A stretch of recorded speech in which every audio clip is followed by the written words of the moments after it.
Day. Morning sa inyo mga idol. Pagbilaw Quezon, Maharlika Highway, traffic update. December 27.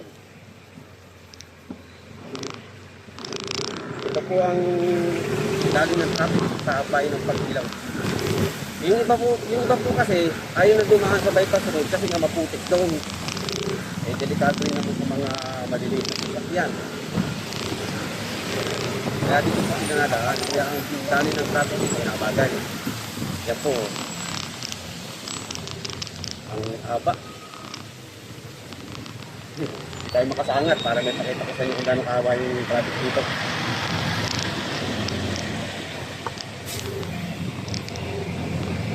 Hindi naman ako sumorta. Gusto ko namang ipakita sa inyo kung gano'ng nga ba kahaba sa bayan sa Pagbilaw. Ayan mo. Hindi tayo makasangat eh. Pag nakapunta ko sa unahan, makikita nyo na mas maganda. Hindi ako makasangat. Kaya po nagkaganyan ng traffic dito, kasi nga po, uwian, tapos yung iba ayaw dumaan sa bypass road ng Pagbilaw, kasi nga, doon po ay ang kalsada ay hindi pa gaanong tapos. Madadaanan po, kaya lang maputik, madulas. Eh, yung iba po, naiwas. Kaya anong nangyari? Dumami ang sasakyan dito sa bayan ng Pagbilaw. Umabot po sa umabot sa kilometro ang haba ng traffic. Kaya kumari, isa na lang yung lugar na matulas at maputik. Daan-daan ng magtatakbo para din ang balibo.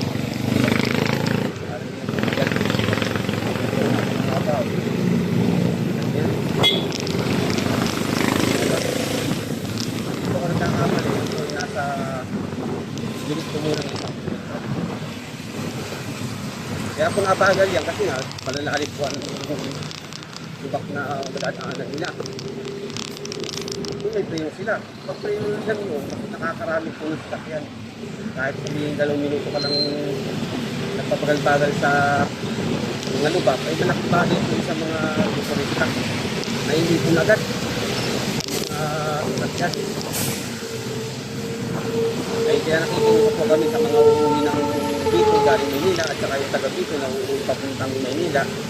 Eh kayo po yan na, dumana ng bypass ng Pagbilaw na kayong makidaan dito sa mga sasakyan na malalaki. At ito pong Maharlika Highway, parang na lang po muna sa malalaking sasakyan.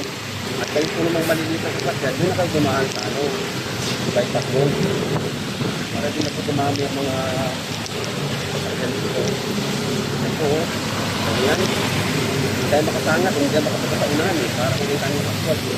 Yun.